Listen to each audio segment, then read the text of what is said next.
Le 23 août 1942, à 15h18, éclate l'incendie le plus brutal que l'Europe ait connu depuis le début de la guerre. Les bombes allemandes ont plu sur Stalingrad pendant des heures, réduisant une ville entière en cendres, en fumée et en cris piégés sous les décombres. Il n'y avait pas de refuge sûr. Il n'y avait pas de temps pour fuir. Pendant 5 mois, soldats et civils ont partagé le même enfer.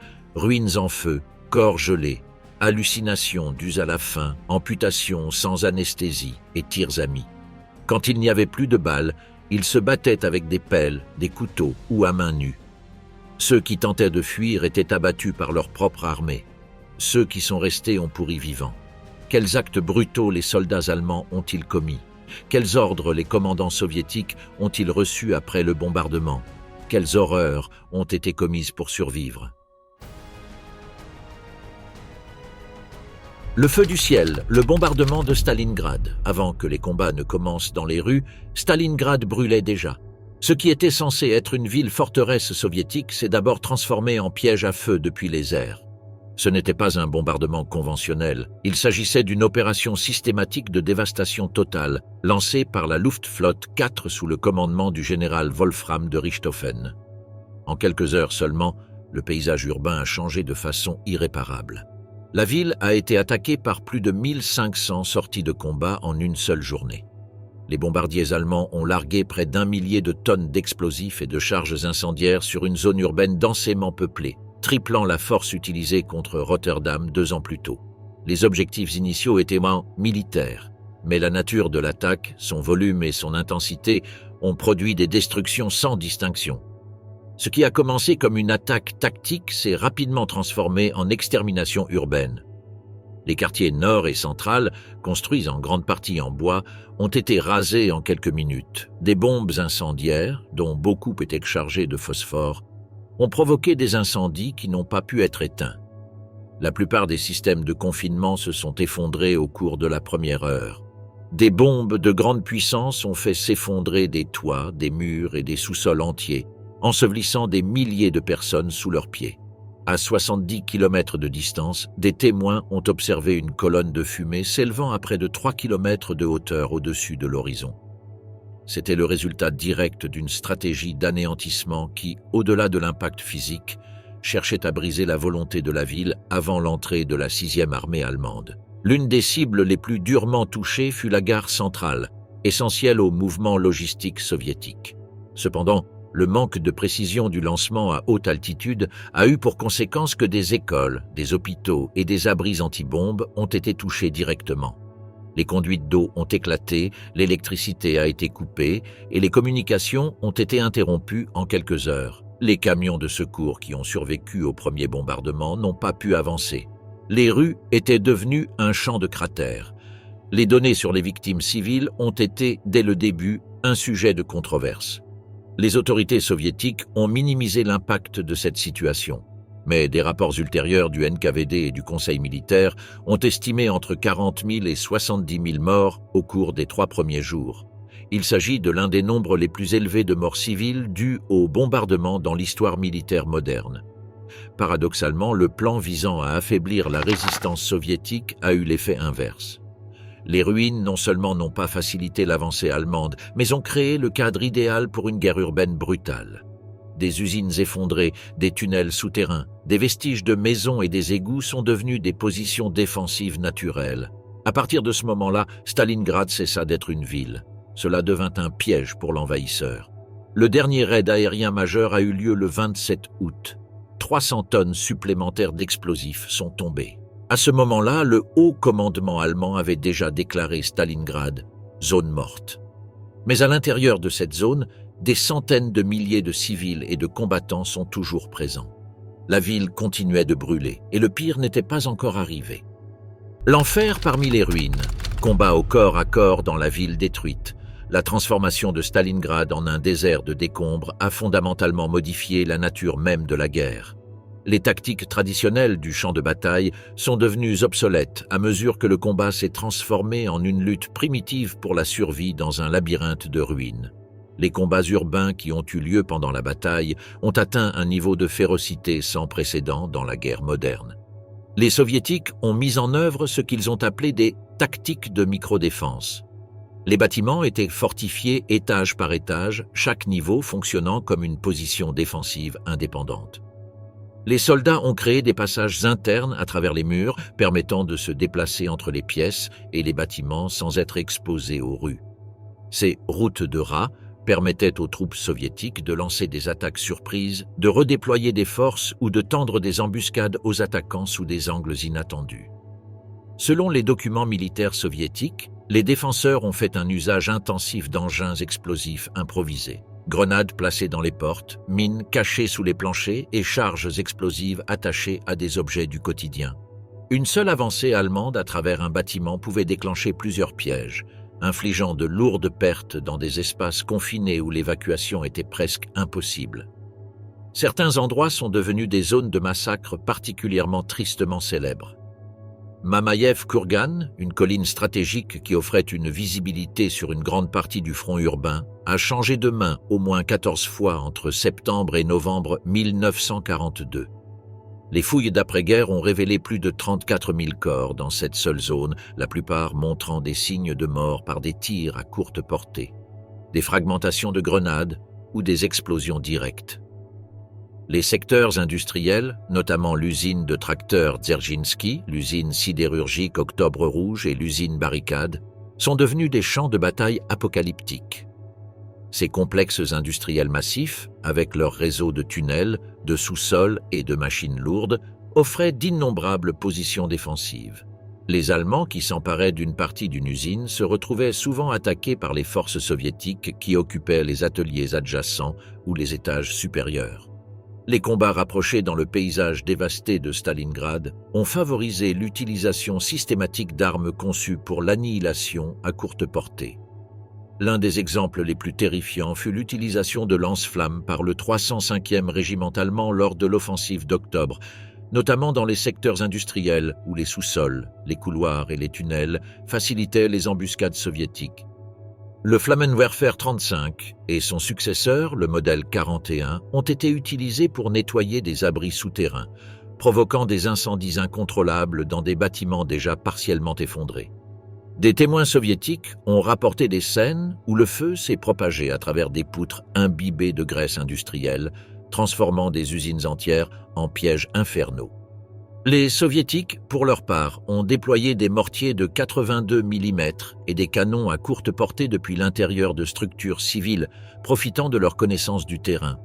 Cette tactique permettait d'attaquer les positions allemandes sans exposer les artilleurs, mais elle augmentait le risque de tirs croisés. Les mauvaises communications et la visibilité quasi nulle dans les ruines ont conduit à des incidents mortels de tirs amis. À l'usine Octobre Rouge, une unité du 112e régiment soviétique a été bombardée par erreur par sa propre artillerie après un changement non signalé sur la ligne de front. L'explosion de 4 obus de forte puissance a tué 93 hommes en moins de 2 minutes. Ces épisodes n'étaient pas exceptionnels. Les rapports de la 62e armée indiquent qu'entre octobre et décembre, il y a eu au moins 42 incidents graves de tirs amis dus à des erreurs d'identification et à des interférences de fréquences radio. Au milieu d'une guerre où l'ennemi pouvait être à quelques mètres seulement, la frontière entre l'erreur et la tragédie devenait de plus en plus mince. Les usines en feu ne faisaient pas de distinction entre les camps.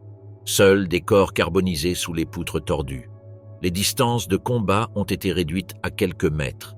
Les rapports de la 24e division blindée et de la 389e division d'infanterie allemande décrivent des affrontements où les ennemis pouvaient s'entendre respirer.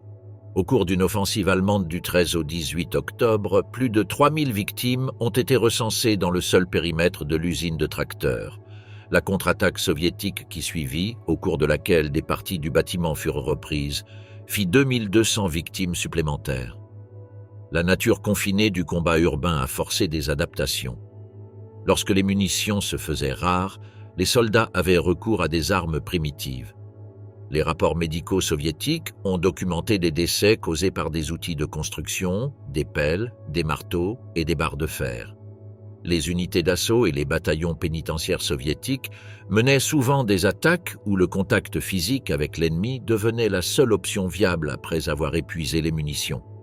Les autopsies sur le terrain réalisées par les services médicaux soviétiques ont révélé des corps présentant de multiples blessures au couteau à la poitrine et à l'abdomen, des signes d'étranglement manuel, des os fracturés suite à un traumatisme contondant et un démembrement.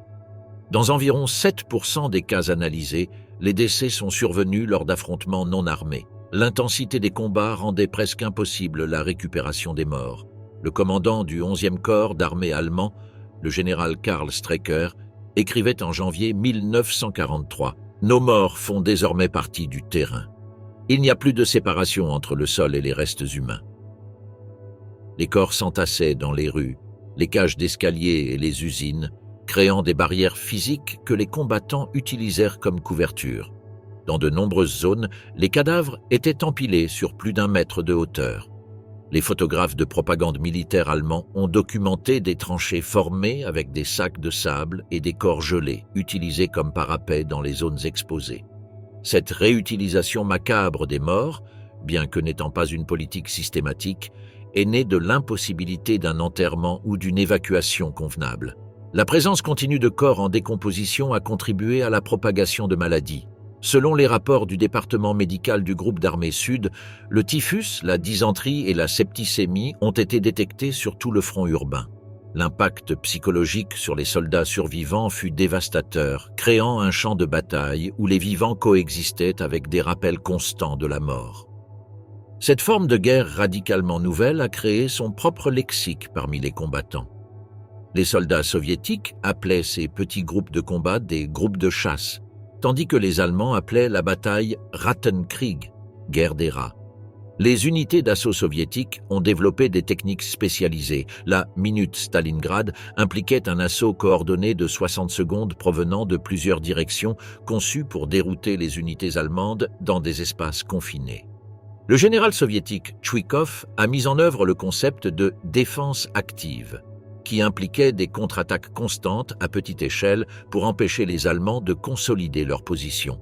Cette tactique tirait parti d'une connaissance intime du terrain urbain où un bâtiment capturé pendant la journée pouvait être infiltré et repris pendant la nuit.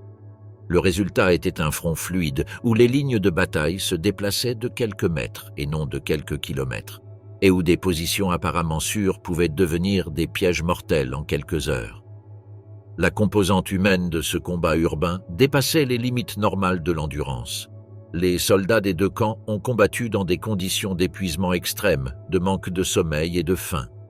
Des témoignages de première main décrivent des combattants qui sont restés sans dormir pendant des jours, qui ont survécu avec des rations minimales et qui ont souffert d'infections dues à des blessures mineures qui ont dégénéré dans l'environnement insalubre des ruines. La pénurie de munitions à Stalingrad a atteint des niveaux critiques à partir d'octobre 1942, exacerbant la nature désespérée et brutale des combats urbains. Les rapports de la 62e armée soviétique et de la 6e armée allemande s'accordent tous deux sur le fait que les approvisionnements en munitions ne pouvaient pas suivre le rythme quotidien d'attrition. Dans de nombreux secteurs du front, les soldats avaient pour instruction de ne tirer que dans des situations de certitude absolue, ce qui signifiait, en pratique, conserver chaque balle comme si c'était la dernière. Un rapport logistique soviétique daté du 3 novembre indiquait que la consommation moyenne de munitions individuelles était tombée à moins de 5 obus par jour et par combattant. Cette situation a nécessité une adaptation extrême. Les troupes ont commencé à réutiliser les armes ennemies. Les Allemands brandissaient des mitraillettes soviétiques PPSH-41. Les Soviétiques tiraient avec des fusils Kar-98K ou des pistolets Luger récupérés sur des cadavres. Ce mélange chaotique d'armes a conduit à une confusion tactique et même à des cas de tir à mi lors d'engagements nocturnes ou à l'intérieur de structures effondrées. De plus, des cas de sabotage délibéré ont été documentés.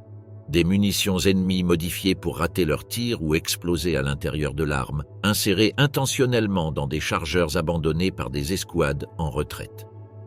Le besoin d'armes a également conduit à la prolifération d'appareils artisanaux. À l'aide de boîtes de conserve, de clous rouillés, de poudre à canon extraite de fusées éclairantes et de fragments de métal, les sapeurs soviétiques fabriquaient des grenades improvisées connues sous le nom de « bouteilles de la mort », dont la portée et la fiabilité étaient limitées mais suffisantes dans des espaces confinés. Certains soldats stockaient des charges explosives dans des bottes ou des sacs à dos, prêtes à être activées en cas de combat rapproché. Dans cet environnement extrême, la frontière entre soldats et improvisateurs s'estompait. La survie exigeait non seulement de la résilience, mais aussi une créativité mortelle. À la fin du mois d'octobre, la bataille de Stalingrad s'était transformée en une impasse sanglante où les progrès se mesuraient en pièces et en étages individuels des bâtiments. Dans ce paysage urbain dévasté, des étiquettes telles que « victoire » ou « défaite » ont perdu leur sens conventionnel. Il n'y avait qu'une question de survie ou de mort immédiate, alors que la ville continuait de dévorer les deux armées dans son labyrinthe de ruines. Chasseurs parmi les ruines, les tireurs d'élite soviétiques à Stalingrad. Dans les rues en ruine de Stalingrad, une menace silencieuse est devenue l'un des facteurs les plus déstabilisateurs pour les troupes allemandes. Les tireurs d'élite soviétiques. Ils n'agissaient pas en grands groupes et ne faisaient pas de bruit. Ils se déplaçaient à travers des escaliers effondrés, des tunnels de fortune et des ruines imposantes. Ils ont regardé pendant des heures, et ils ont tiré une fois.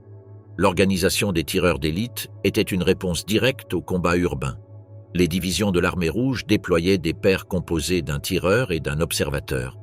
Ils ont utilisé des fusils Mosin Nagant M 91-30 équipés de viseurs optiques, PEM 3,5X. Les munitions étaient rares, donc chaque coup de feu n'était tiré qu'avec une ligne de vue dégagée et la confirmation d'un observateur.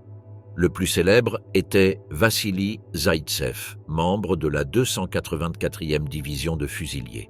Son livret de service, conservé dans les archives du ministère russe de la Défense, fait état de plus de 225 ennemis tués entre octobre et décembre 1942, dont 11 tireurs d'élite allemands. Leur principal champ d'opération était le secteur de Mamaïev-Kourgan et la zone située entre la gare centrale et la Volga. Zaïtsev a formé un petit groupe de tireurs connu sous le nom de l'école de Stalingrad, qui opérait en paires mobiles dans différentes parties de la ville. On estime que ce réseau a causé plus de 1000 victimes parmi les troupes de la 6e armée allemande. L'un de ses élèves, Viktor Medvedev, a été crédité de 83 meurtres confirmés. Des rapports internes indiquent qu'ils opéraient à partir de structures civiles, de tours détruites, de véhicules abandonnés et de puits de ventilation d'usines. Les conditions étaient extrêmes.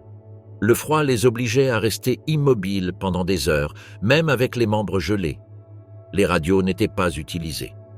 Les ordres étaient transmis par contact direct ou par signaux visuels. Dans certains cas, les tireurs d'élite passaient 2 jours entiers dans la même cachette, sans dormir, pour maintenir le contrôle des couloirs ou des avenues clés.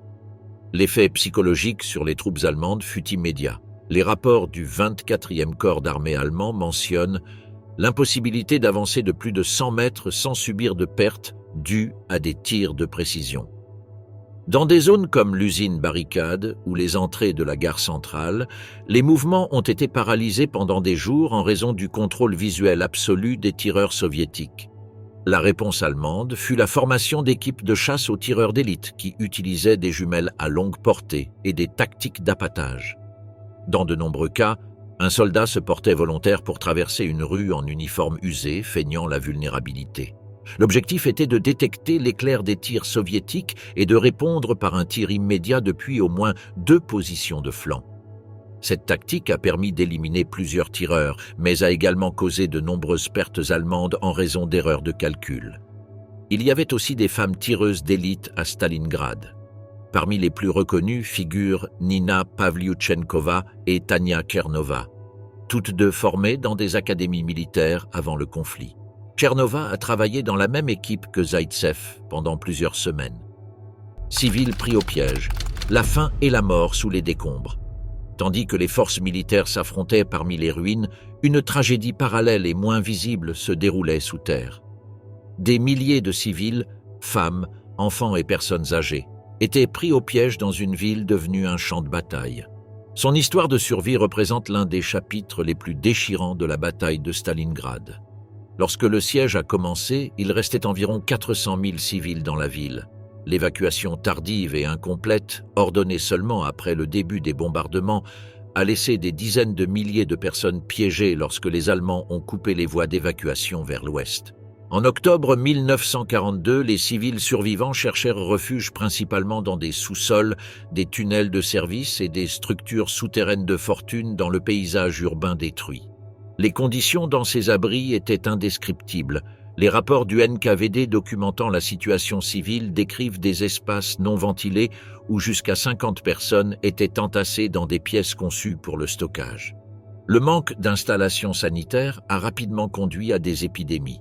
Les sous-sols contenaient des puits improvisés pour les besoins humains de base qui, étant donné l'impossibilité de les vider régulièrement, devenaient des foyers d'infection. La dysenterie, la tuberculose et la pneumonie se propagent rapidement dans ces environnements souterrains, en particulier chez les enfants et les personnes âgées. Pire encore était la famine systématique qui touchait la population civile. À mesure que l'étau se resserrait, les rations étaient constamment réduites. En décembre 1942, l'allocation journalière pour les civils était tombée à 125 grammes de pain par personne, soit environ l'équivalent de 2 tranches, fabriquées principalement à partir de substituts tels que de la sciure de bois, des graines concassées et de la pulpe de betterave. Les registres du Comité de défense civile montrent que pendant les mois d'hiver les plus rigoureux, la plupart des civils consommaient moins de 700 calories par jour, soit un tiers de ce qui était nécessaire pour maintenir des fonctions corporelles normales. La recherche désespérée de nourriture a conduit à des situations extrêmes. Les rapports du NKVD, initialement classés secrets, déclassifiés des décennies plus tard, documentent des cas de consommation de cuir bouilli provenant de chaussures et de ceintures, ou de bouillon préparé avec de la colle à base d'os d'animaux. Dans les tunnels, sous l'usine Octobre Rouge, un groupe de 76 ouvriers et leurs familles ont survécu pendant 3 semaines grâce à de l'huile industrielle mélangée à des déchets de farine. Les conséquences médicales ont été dévastatrices. Empoisonnement massif, insuffisance hépatique et décès dus à une défaillance de plusieurs organes. Les divisions sociales normales se sont désintégrées dans ces conditions extrêmes. Les rapports de la police militaire soviétique documentent des cas de vols violents parmi les civils pour de petites quantités de nourriture. Une entrée du journal du commissaire politique Ivan Lazarev, datée du 7 décembre 1942, décrit la découverte d'une femme d'environ 50 ans étranglée dans une cave près de la gare centrale avec sa ration de pain de 200 grammes volée.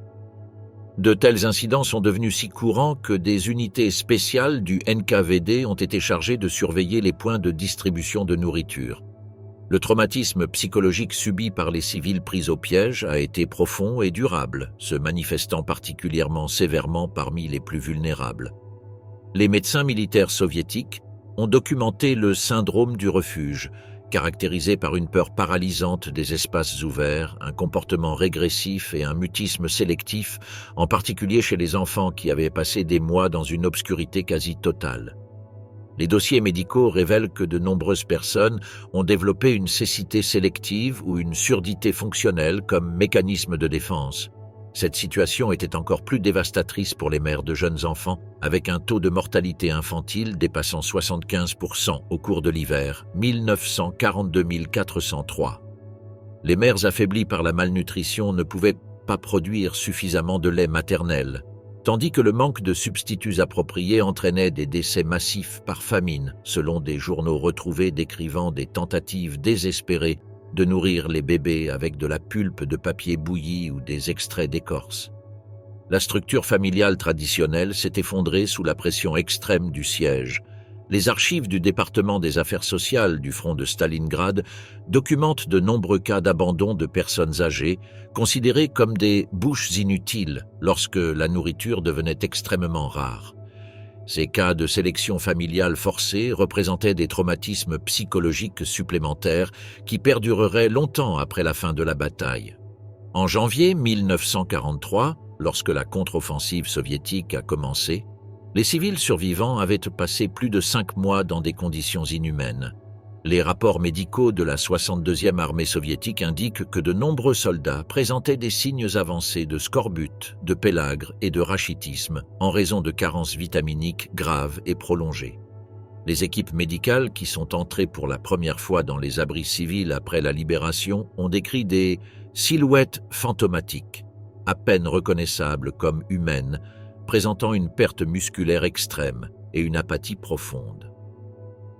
Malgré les ravages, des actes notables de solidarité et d'héroïsme ont été accomplis au sein de la population civile. Les archives militaires documentent l'existence d'écoles de sous-sol improvisées, où les enseignants continuaient à éduquer de petits groupes d'enfants en utilisant du charbon de bois pour écrire sur les murs comme sur des tableaux noirs. Sur la rive ouest de la Volga, un réseau clandestin de pêcheurs civils risquait régulièrement leur vie pour apporter de petites quantités de poissons frais à des abris abritant principalement des enfants. La libération a apporté ses propres défis. De nombreux survivants ont développé ce que les médecins soviétiques appelaient le syndrome de l'homme libéré, caractérisé par une incapacité à s'adapter aux conditions normales après des mois d'existence clandestine. Les rapports des hôpitaux d'évacuation décrivent des patients qui refusaient de dormir dans des lits, préféraient manger dans le noir ou accumulaient secrètement de la nourriture jusqu'à la putréfaction par crainte de futures périodes de famine. Le prix payé par les civils de Stalingrad figure rarement en bonne place dans les récits historiques de la bataille, mais il représente l'une des dimensions les plus tragiques de ce chapitre de la Seconde Guerre mondiale. Les cicatrices physiques et psychologiques ont persisté pendant des générations, tandis que les expériences de survie dans des conditions impossibles ont redéfini la compréhension médicale du traumatisme collectif et de la résilience humaine. Enfants armés à Stalingrad, des combattants de 14 ans. Parmi les événements les plus extrêmes survenus pendant la bataille de Stalingrad, on compte l'apparition de mineurs dans des rôles de combat. Les enfants âgés de 12 à 14 ans prenaient les armes, transportaient des munitions ou servaient d'agents de liaison entre les unités de l'armée rouge. Ils n'étaient pas formellement recrutés par les structures militaires. Ils se sont intégrés spontanément après avoir perdu leur famille et refusé de quitter la ville assiégée. Valia Zenkina, 14 ans, a servi comme messagère dans le 10e régiment de fusiliers. Il a assuré les communications entre les postes de commandement du quartier industriel d'Octobre Rouge, traversant les rues sous le feu direct. Le 19 novembre 1942, elle est touchée par un éclat d'obus à la jambe alors qu'elle tente de passer entre deux bâtiments détruits. Son évacuation, son traitement et son transfert ultérieur vers un établissement médical à l'arrière ont été enregistrés dans le registre d'admission de l'unité médicale numéro 23. Elle a survécu et a reçu la médaille de défense de Stalingrad en 1943, l'un des rares enfants de ce type à être officiellement reconnu. Vassia Kurka, né en 1929, a servi de guide pour les unités d'artillerie soviétiques sur le Mamayev-Kourgan. Il connaissait des itinéraires entre les ruines, les tunnels et les sous-sols qui lui permettaient de se déplacer entre les points de tir sans être exposé aux tireurs d'élite allemands. Selon les rapports conservés au musée panoramique de la bataille de Stalingrad, Kurka accompagnait les observateurs d'artillerie pour signaler les positions ennemies. En décembre, il a été blessé par un tir de mortier, provoquant une perte auditive partielle et des dommages permanents à un bras. Il a été évacué le 28 décembre par la 62e unité médicale de l'armée. Le 4 janvier 1943, un rapport interne de l'état-major de la 62e armée fait état de la présence de plus de 20 mineurs identifiés visuellement effectuant des tâches militaires actives dans les secteurs industriels du Nord. Certains transportaient des bouteilles incendiaires, des munitions, de l'eau ou du pain noir vers des positions défensives. D'autres ont servi d'agents de liaison entre les commandements des compagnies ou de guides à travers les couloirs et les tunnels effondrés. Ils n'étaient pas officiellement intégrés aux unités, mais opéraient aux côtés de soldats adultes, sous le feu, sans uniforme réglementaire ni grade. Léonid Golikov, 14 ans, était orphelin et se portait volontaire dans le secteur de l'usine Barricades.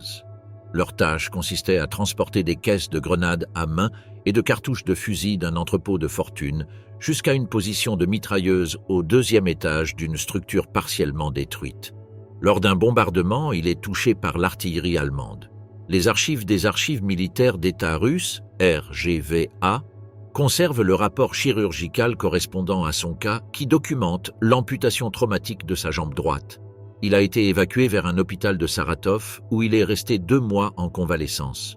Les archives photographiques d'Evgueni Kaldei, un reporter de guerre soviétique affecté au front de Stalingrad, présentent une photo prise le 18 janvier 1943, à proximité de la gare. On y voit un enfant au visage fin et au chapeau surdimensionné tenir un fusil Mosin Nagant posé sur le sol. La photographie a été publiée quelques semaines plus tard dans le magazine Ogoniok avec la légende « L'un de nos petits défenseurs ». L'image est devenue l'un des rares témoignages visuels confirmés de mineurs armés pendant la bataille. Le médecin de campagne Mikhail Avilov, responsable de l'hôpital de campagne numéro 42, a écrit dans son carnet médical qu'entre novembre 1942 et janvier 1943, il a soigné 7 enfants grièvement blessés, tous des garçons âgés de 12 à 15 ans. Les blessures comprenaient de graves gelures aux extrémités, des fractures dues à l'explosion et des blessures par balle. Le document, aujourd'hui conservé à l'Institut d'histoire militaire de Moscou, contient des notes cliniques précises sur le lieu de la découverte, l'âge approximatif et les circonstances de chaque admission. 2 des 7 sont morts dans les premiers jours. Yuri Rubtsov, né en 1928, a été interviewé en 2005 par le projet d'État Mémoire populaire de la Grande Guerre patriotique, promu par le ministère de la Défense de la Fédération de Russie. Il a déclaré qu'à l'âge de 14 ans, il avait rejoint un groupe de travailleurs civils armés dans la zone de l'usine Barrikadas. Il était chargé de dégager les couloirs, de trier les chargeurs utiles, de récupérer les fusils sur les cadavres et de transporter des bidons d'eau depuis un point de la Volga sous un feu constant. Son témoignage a été vérifié par des registres scolaires certifiant son retrait du système éducatif entre septembre 1942 et mai 1943. Les archives du front de Stalingrad et les rapports médicaux du comité de défense de l'État estiment qu'au moins 40 à 60 mineurs ont été blessés, mutilés ou tués alors qu'ils accomplissaient leurs fonctions militaires entre septembre 1942 et février 1943-1943. Aucun d'entre eux n'apparaît sur les listes officielles des soldats réguliers. La plupart ont été enterrés sans identification, aux côtés des victimes adultes. À Stalingrad, toute personne capable de porter une arme ou de traverser un couloir sans s'effondrer était employée. Parmi les décombres gelés, des enfants se battaient également au corps à corps, lançaient des grenades ou faisaient le guet. Ils l'ont fait sans formation, sans protection et dans de nombreux cas sans supervision. Les dossiers les nomment précisément. Âge, blessure, zone d'impact. Ils étaient là, armés. Et ils sont morts comme des soldats. La terreur rouge, exécution et châtiment au sein même de l'armée soviétique. Le 28 juillet 1942, alors que les armées allemandes avançaient vers Stalingrad, Joseph Staline signa l'un des ordres les plus impitoyables de l'histoire militaire soviétique. L'ordre 227, connu pour sa phrase d'ouverture « Pas un pas en arrière », a établi un système répressif destiné à éliminer toute possibilité de retraite parmi les troupes soviétiques. Cette directive a transformé le front de bataille en un espace où les soldats étaient confrontés non seulement à l'ennemi allemand, mais aussi à la menace constante de leurs propres officiers et des unités spéciales du NKVD. L'ordre a établi un système impitoyable avec 3 composantes principales, des détachements armés de blocage positionnés derrière les unités de combat pour tirer sur ceux qui se retiraient, la création de bataillons pénitentiaires, Strafbat, où les soldats lâches seraient envoyés en mission suicide, et des tribunaux militaires de campagne ayant le pouvoir d'exécuter sommairement toute personne soupçonnée de lâcheté ou de désertion. L'exécution de cet ordre à Stalingrad fut particulièrement sévère. Des documents des archives militaires de l'État russe révèlent qu'entre juillet et octobre 1942, les détachements de blocage du NKVD sur le front de Stalingrad ont arrêté 140 755 soldats. Parmi eux, 3 980 furent fusillés sur place et plus de 60 000 furent envoyés dans des colonies pénitentiaires. Ces chiffres, considérés comme conservateurs par les historiens modernes, ne représentent que les exécutions officiellement enregistrées. Le fonctionnement de ces détachements de blocage a été largement documenté. Positionnés à environ 200 mètres derrière la ligne de front, ces unités spéciales du NKVD étaient principalement équipées de mitrailleuses lourdes Maxim, pointées sur leurs propres troupes et non sur l'ennemi.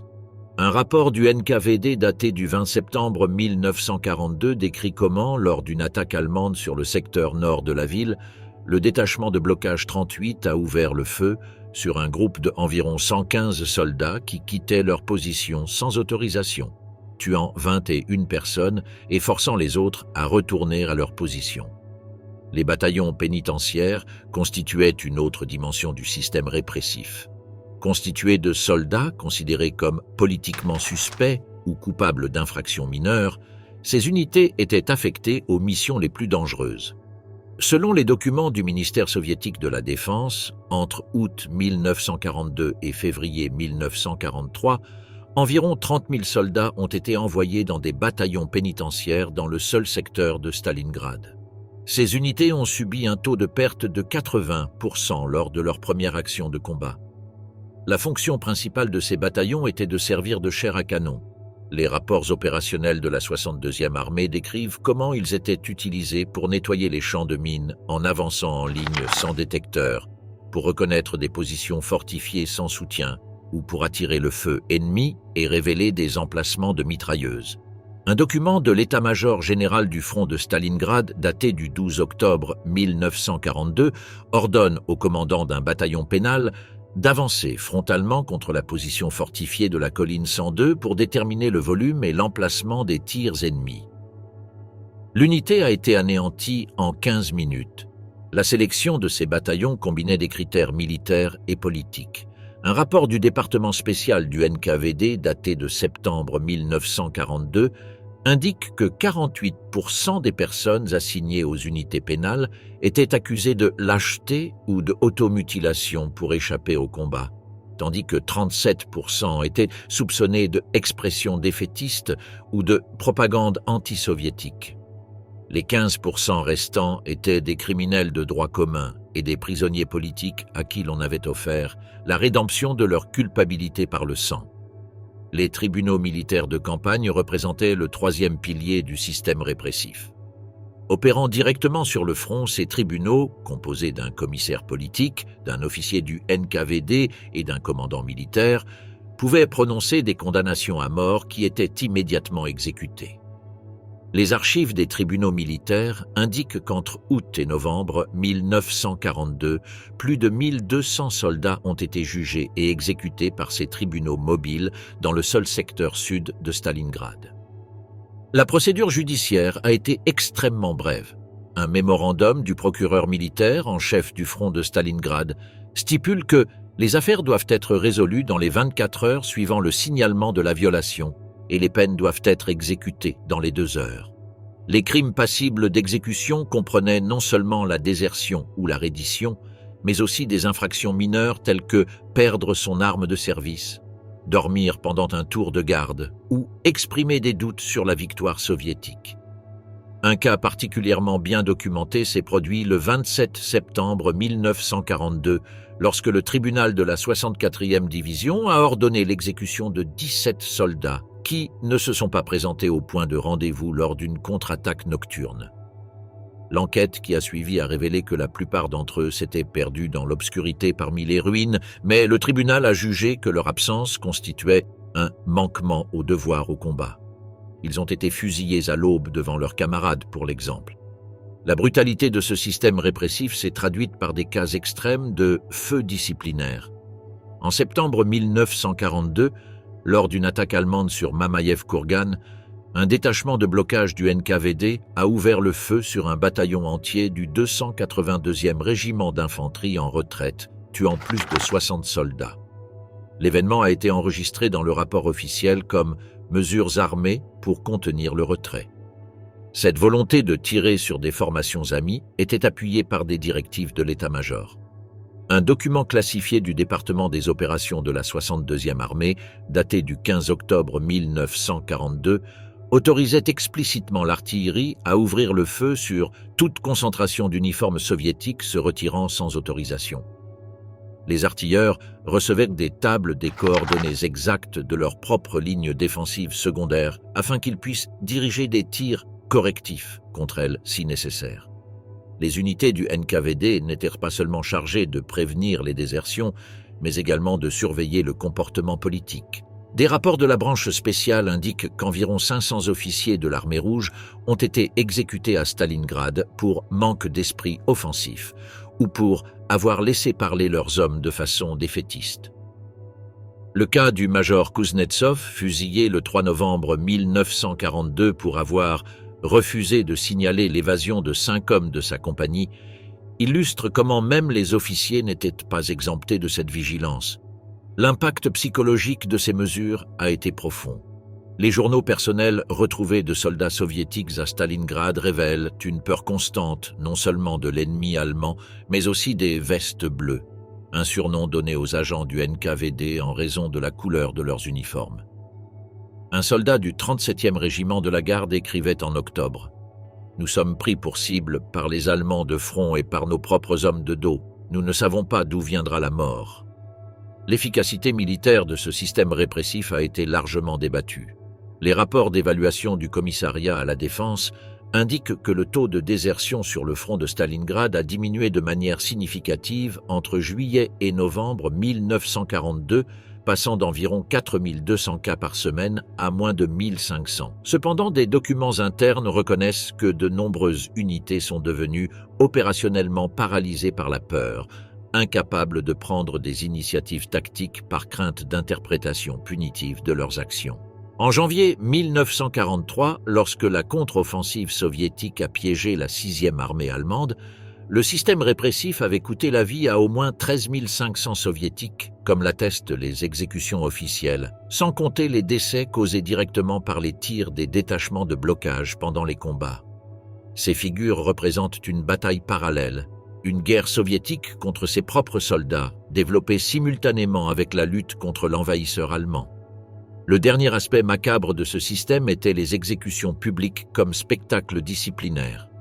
Les rapports du NKVD décrivent des procédures où les déserteurs capturés étaient abattus devant leurs unités avant une attaque pour élever l'esprit combatif des témoins.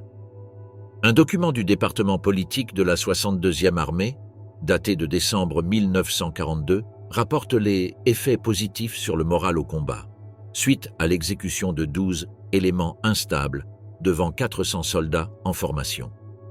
Cette dimension de la bataille de Stalingrad, un système de terreur conçu pour forcer la résistance par la peur et la coercition, révèle que pour de nombreux soldats soviétiques, la ville représentait non seulement une bataille contre le fascisme allemand, mais aussi un piège mortel où la survie exigeait d'affronter l'ennemi, car battre en retraite signifiait une mort certaine de ses propres mains. Pourriture et cannibalisme, détérioration physique de l'enclos. Alors que l'hiver russe de 1942-1943 resserrait son emprise sur Stalingrad, les conditions de survie des combattants allemands piégés dans l'encerclement soviétique se détériorèrent au point d'être impensables. Le froid extrême, la famine systématique et l'effondrement des infrastructures médicales ont transformé le corps humain, vivant et mort, en un spectacle de désintégration physique qui défie la compréhension moderne. Selon les données du service météorologique militaire du groupe d'armée B, les températures dans la région de Stalingrad ont atteint des niveaux historiquement bas en décembre 1942, avec des relevés allant jusqu'à moins 35 degrés Celsius et des moyennes quotidiennes dépassant rarement moins 25 degrés Celsius. Janvier 1943 a continué cette tendance brutale, avec 18 jours consécutifs en dessous de moins 20 degrés Celsius. Erreur logistique la plus catastrophique de la Wehrmacht fut le manque d'approvisionnement en équipement hivernal adéquat. Convaincus que Stalingrad tomberait avant l'hiver, les stratèges allemands équipèrent la 6e armée d'uniformes d'automne légers, inadaptés aux conditions polaires auxquelles ils seraient confrontés.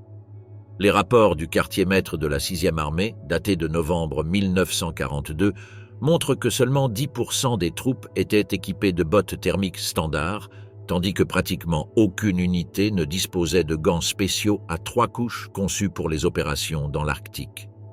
Les conséquences médicales ont été immédiates et dévastatrices. Les rapports du Sanitätsdienst, service médical de la 6e armée, révèlent qu'entre 25% et 32% des victimes hospitalisées en décembre et janvier étaient directement dues à de graves gelures conduisant à une gangrène humide ou sèche. Contrairement aux blessures de combat, ces cas n'ont pas pu être traités de manière adéquate en raison de pénuries critiques de médicaments, de conditions stériles et d'équipements chirurgicaux. Les amputations sont devenues des procédures de routine réalisées dans des conditions primitives. L'hôpital de campagne de Kalach a enregistré 261 amputations de membres entre le 1er et le 15 janvier 1943. Les chirurgiens, opérant à la lueur des bougies ou des lampes de poche avec des piles presque épuisées, utilisaient des scies de charpentier et des couteaux chirurgicaux sans désinfection adéquate. Les réserves de morphine étaient complètement épuisées à la fin du mois de décembre, obligeant les médecins à recourir à des méthodes médiévales. Les patients étaient attachés avec des cordes et des ceintures, tout en restant pleinement conscients pendant les amputations. Le phénomène le plus inquiétant était que la décomposition commençait chez les soldats encore vivants. La congélation prolongée des membres a provoqué une nécrose des tissus alors que l'individu restait conscient. Les rapports médicaux décrivent des doigts complètement noircis qui se détachaient au moindre contact, des oreilles qui se désintégraient spontanément et des nez partiellement détachés du visage.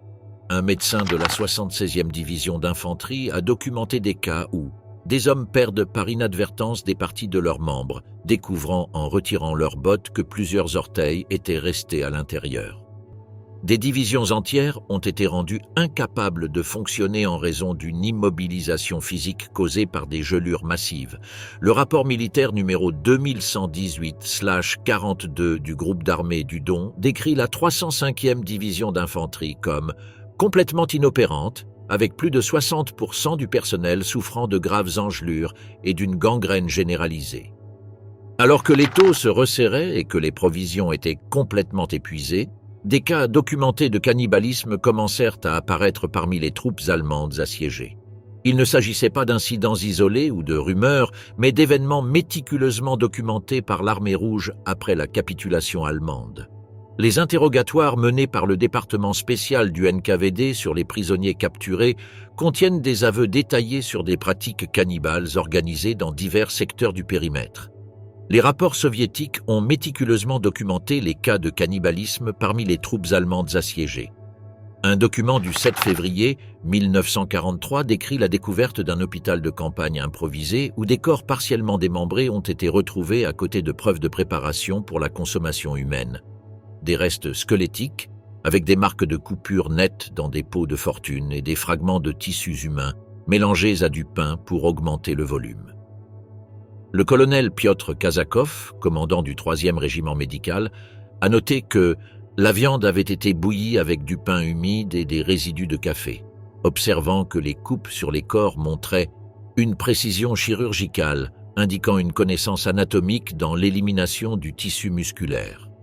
Des témoignages de prisonniers, comme celui du caporal Franz Becker, ont confirmé que lorsque les derniers chevaux ont été consommés, le personnel médical de son unité a commencé à traiter les corps des soldats récemment décédés d'hypothermie. Les interrogatoires des prisonniers allemands contiennent des témoignages explicites. Le caporal Franz Becker, capturé près de Kalach, a déclaré qu'au début du mois de janvier, lorsque les approvisionnements avaient complètement cessé d'arriver et que les derniers chevaux avaient été consommés, le personnel médical de son unité a commencé à suggérer le recours à des ressources alternatives. Selon son témoignage, au moins 5 corps de soldats allemands récemment morts d'hypothermie ont été traités et cuits dans des fours de fortune. Désespoir final, suicide et dépression nerveuse ces derniers jours. Les 3 dernières semaines du siège de Stalingrad, entre le 10 janvier et le 2 février 1943, ont représenté l'effondrement total, physique, mental et moral, de la 6e armée allemande. Ce qui s'est passé durant cette phase finale transcende les paramètres conventionnels de l'histoire militaire pour entrer dans un territoire de désintégration sociale et psychologique sans précédent. Les archives de la 6e armée allemande conservées au Bundesarchiv contiennent des rapports signés par des officiers de l'état-major général entre le 17 et le 25 janvier 1943. Ces documents recensent au moins 32 cas confirmés d'officiers choisissant le suicide lorsqu'ils sont confrontés à l'impossibilité d'une évacuation ou d'une reddition imminente. Il ne s'agissait pas d'actes impulsifs, mais de décisions méthodiques prises par des commandants qui comprenaient la futilité de leur situation. Le cas le plus emblématique fut celui du général-major Alexander von Hartmann, commandant de la 71e division, qui s'est tiré une balle dans la tête le 26 janvier dans les ruines d'un bâtiment administratif. Sa note de suicide, conservée dans les archives militaires, stipulait « Je ne peux concevoir de vivre dans un monde où le Reich ne prévaut pas. Je préfère rejoindre mes hommes dans la mort plutôt que dans l'humiliation. » Un sort similaire est arrivé à l'Oberstleutnant Fritz Rosk, commandant de la 94e division, qui s'est fait exploser avec une grenade à main à l'intérieur de son poste de commandement après avoir reçu l'ordre officiel de reddition du général Paulus. Les instructions verbales diffusées par le haut commandement allemand au cours des derniers jours reflétaient la contradiction entre la réalité militaire et les attentes idéologiques. Un document daté du 21 janvier 1943, émanant du chef d'état-major Friedrich Paulus, avant sa reddition, déconseillait formellement le suicide car il réduisait la capacité de combat, mais dans la pratique, il n'était pas condamné. La promotion de Paulus au rang de maréchal par Hitler le 30 janvier a été interprétée à juste titre comme un message implicite. Aucun maréchal allemand ne s'était jamais rendu. La seule option honorable était le suicide. Cependant, Paulus a choisi de vivre et de se rendre, tandis que beaucoup de ses officiers ont choisi de mourir. Les dernières tentatives d'évacuation aérienne ont généré des scènes de chaos absolu qui ont dégénéré en violence désespérée. La Luftwaffe a maintenu quelques aérodromes improvisés opérationnels jusqu'à la mi-janvier, principalement à Gumrak et Pitomnik.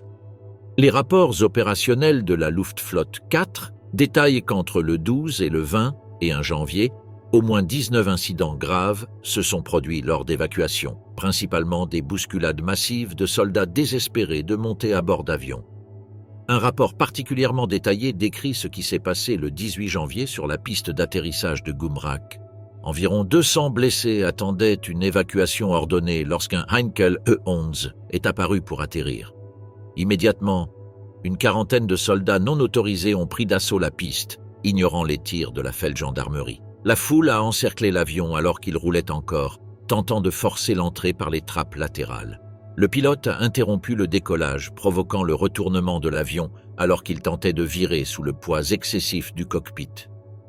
Selon des témoins, plusieurs hommes auraient été écrasés à mort par les roues ou le fuselage. Ces dernières semaines ont démontré un effondrement complet de la discipline militaire et de la stabilité psychologique des troupes allemandes. Les archives de la 376e division font état d'au moins 113 exécutions sommaires perpétrées par la Feldgendarmerie elle-même entre le 10 et le 29 janvier pour pillage, agression de supérieurs ou tentative de désertion. Dans le même temps, des rapports médicaux ont fait état de flambées massives d'hystérie collective.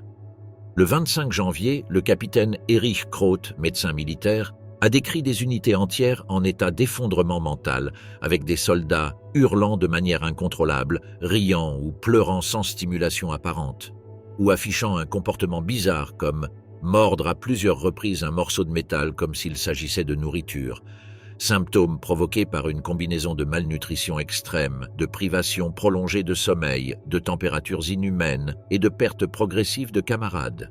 Les conditions étaient propices à l'effondrement mental. Malnutrition extrême, privation prolongée de sommeil, la plupart dormaient moins de 2 heures par nuit à cause du froid et des bombardements, températures inhumaines et perte progressive de camarades proches. Un document classifié du 6e bureau médical de l'armée, daté du 28 janvier. La capacité à traiter ces troubles psychiatriques massifs était pratiquement inexistante. Les quelques médecins survivants manquaient de médicaments sédatifs ou stabilisateurs.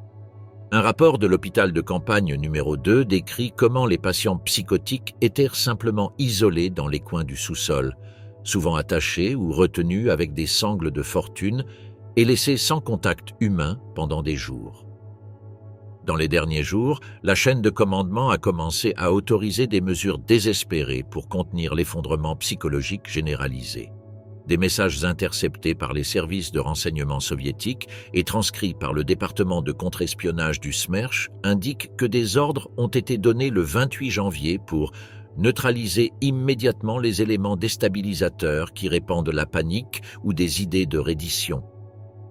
À la fin du mois de janvier, des documents internes de l'état-major allemand indiquaient qu'environ 40% des unités opérationnelles ne pouvaient pas être considérées comme militairement efficaces en raison d'un effondrement psychologique ou physique.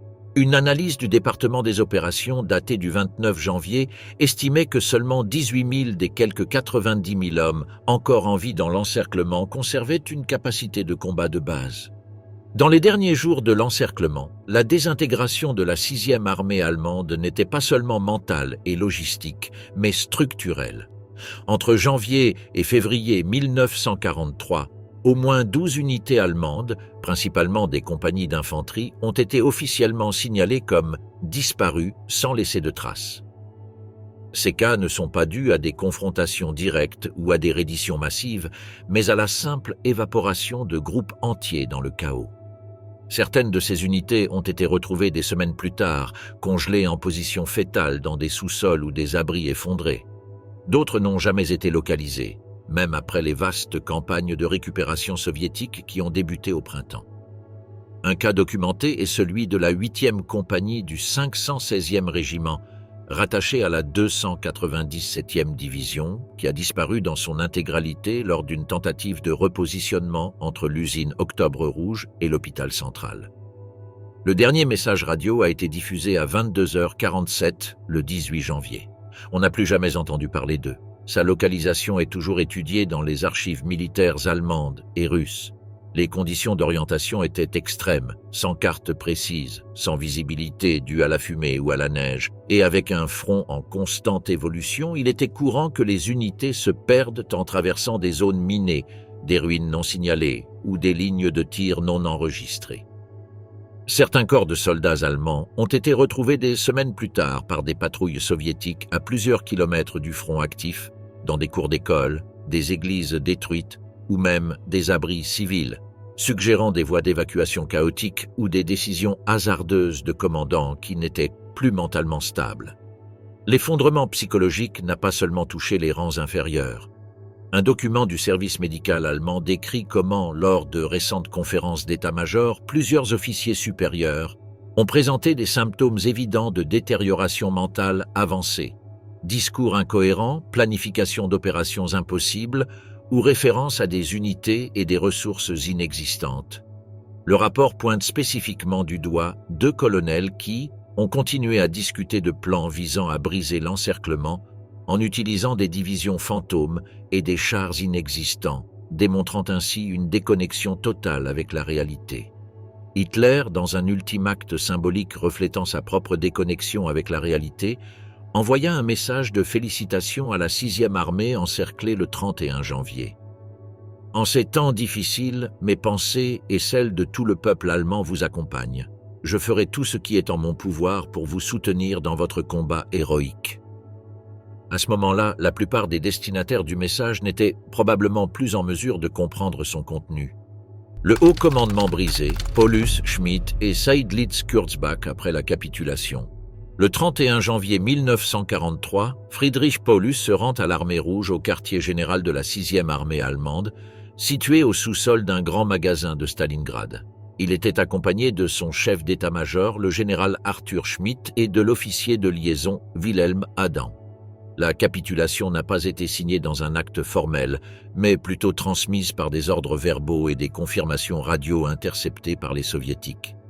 C'était la première fois dans l'histoire du Troisième Reich qu'un maréchal se rendait vivant à l'ennemi. La capture de Paulus fut interprétée par le haut commandement allemand comme une trahison. Hitler avait promu Paulus au grade de maréchal la veille, le 30 janvier, avec l'intention explicite qu'il se suicide. Aucun maréchal allemand n'avait été capturé jusqu'alors. Paulus a refusé. Il fut interrogé par le général Rokossovski et le général Voronov, puis emmené dans une datcha à l'extérieur de Moscou pour y être isolé. Lors des premiers interrogatoires, il s'est montré réticent à coopérer, se limitant à confirmer des données opérationnelles déjà connues de l'état-major soviétique. Arthur Schmidt, considéré comme l'un des officiers les plus radicaux de l'état-major de Stalingrad, fut également capturé ce jour-là. Selon les archives du NKVD, Schmidt a maintenu une attitude hostile lors des interrogatoires, refusant de reconnaître ses erreurs stratégiques et imputant la responsabilité aux conditions logistiques. Il fut interné avec d'autres officiers supérieurs allemands dans un camp spécial de prisonniers de guerre à Krasnogorsk. Il n'a participé à aucun effort de propagande et n'a pas collaboré avec le Comité national pour une Allemagne libre. Le général Walter von Seydlitz-Kurzbach, commandant du corps d'armée 51 à Stalingrad, se rendit le 25 janvier, avant la reddition de Paulus. Après sa capture, il a été interrogé par des officiers du GRU. Contrairement à d'autres généraux, von Seydlitz a ouvertement exprimé son opposition à Hitler et au cours de la guerre. En mai 1943, il demanda par écrit l'autorisation de former un comité de prisonniers allemands dans le but de lancer un appel public à ses anciens subordonnés et officiers. Cette demande a conduit à la fondation du Comité national pour une Allemagne libre, NKVD, soutenu par les services de renseignement soviétiques. Le NKVD a été officiellement lancé en juillet 1943. Il était composé d'officiers capturés à Stalingrad et sur d'autres fronts de l'Est. Von Seydlitz en devient l'une des figures marquantes. Sa participation a généré un conflit au sein du groupe de prisonniers. Certains l'ont accusé de collaboration, tandis que d'autres ont rejoint les campagnes radiophoniques visant à éroder le moral allemand. Les transmissions comprenaient des messages directs aux unités du front de l'Est et des tracts largués par voie aérienne. En Allemagne, la reddition de Paulus et les actions de von Seydlitz provoquèrent une réaction immédiate. Le tribunal du Reich les a déclarés traîtres par contumace. Les familles des deux hommes ont été arrêtées, leurs biens confisqués et leurs noms ont été rayés des registres officiels. La Gestapo a ordonné que leurs profils soient effacés des dossiers du personnel militaire. En août 1944, Hitler signe un décret dépouillant von Seydlitz de son grade et de sa citoyenneté allemande. Paulus est resté en captivité pendant près d'une décennie. En 1944, il refuse de rejoindre le NKVD, mais accepte de témoigner contre le régime nazi lors du procès de Nuremberg en 1946 comme témoin à charge contre Wilhelm Keitel et Alfred Jodl. Son témoignage sur la planification de l'opération Barbarossa et du siège de Stalingrad a été utilisé par l'accusation soviétique.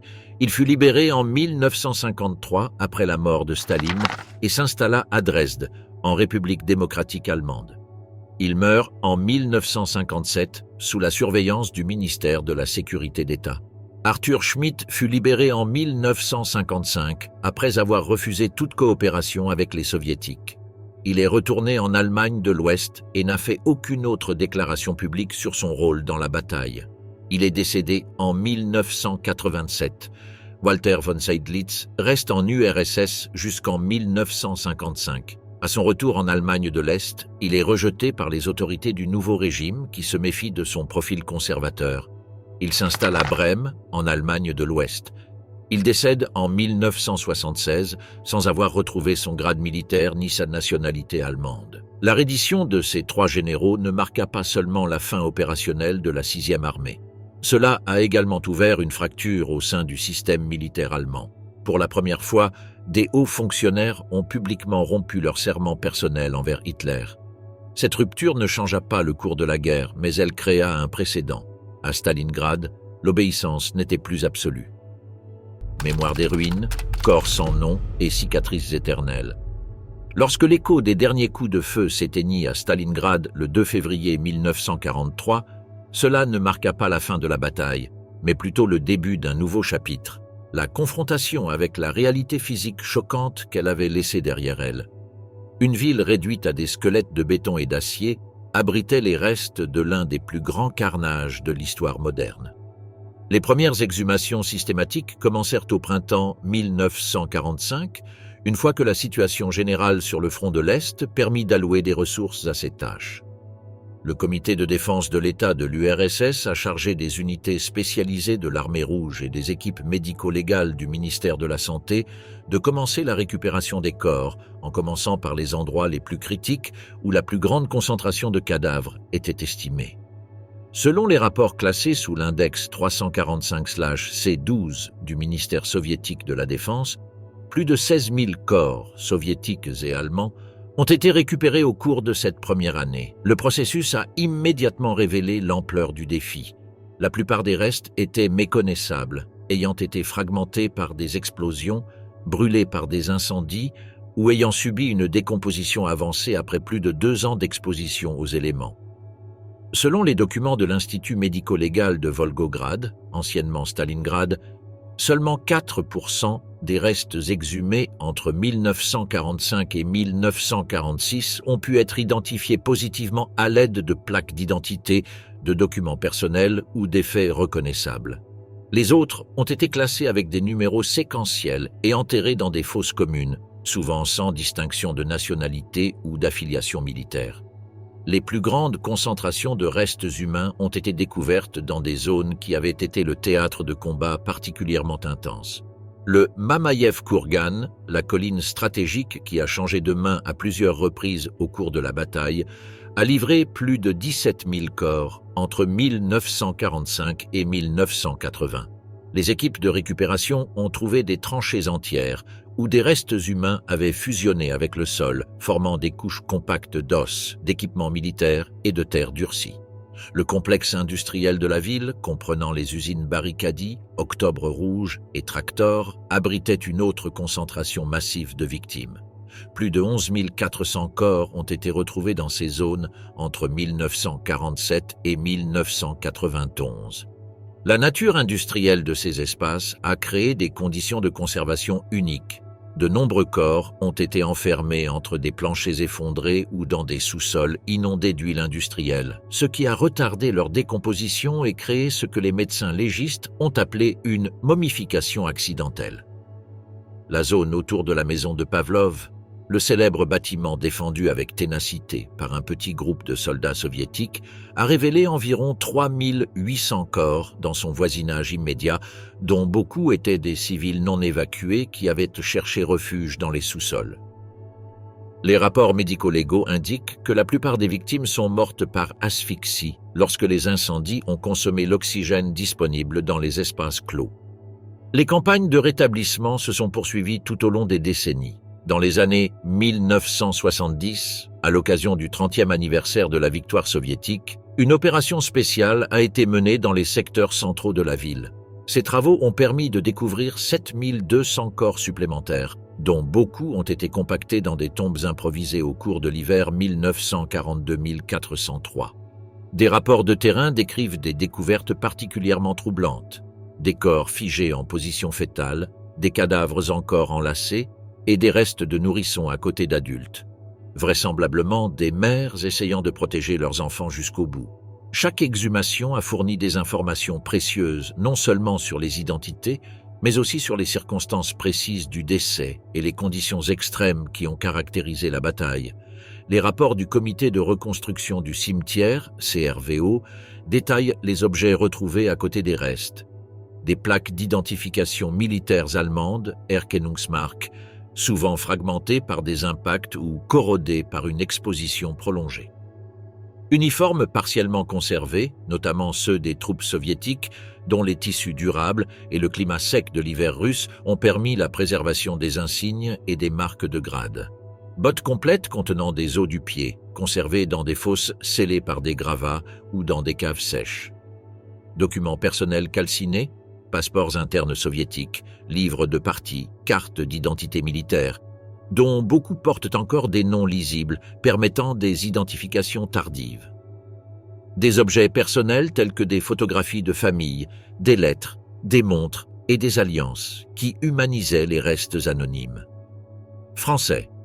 L'analyse médico-légale a permis de classer les principales causes de décès parmi les personnes exhumées, offrant un profil statistique de la nature des combats à Stalingrad. Blessures explosives, fragmentation de grenades, artillerie. 38% impact de projectiles à courte portée, tir de sniper, tir direct. 26% traumatisme visible. 19% plaies perforantes ou mutilations indiquant un combat rapproché. 11% signes d'infection chronique, de malnutrition sévère ou de maladie. 6%. Ces données confirment que, bien que les combats directs aient causé la majorité des décès, près d'un cinquième des victimes ont simplement succombé au froid extrême sans subir de blessures de combat, un témoignage silencieux des conditions inhumaines qui prévalaient durant l'hiver 1942-1433. Tous les corps retrouvés n'ont pas reçu d'enterrement officiel. Des documents du département du patrimoine militaire de la Fédération de Russie indique qu'au moins 8000 restes ont été déclarés irrécupérables en raison de leur niveau de décomposition ou de fragmentation. Ceux-ci sont restés in situ, marqués symboliquement, dans des zones où il était impossible de distinguer les restes humains des autres matières organiques. Les opérations de récupération ont eu un impact psychologique important sur les générations suivantes. Les rapports des équipes d'exhumation décrivent des réactions intenses parmi les travailleurs, des cas documentés de cauchemars récurrents, d'alcoolisme soudain et d'abandon du travail après des découvertes particulièrement troublantes comme des tombes d'enfants ou des preuves de souffrances extrêmes avant la mort. Depuis 1991, avec la dissolution de l'Union soviétique, le paradigme a changé.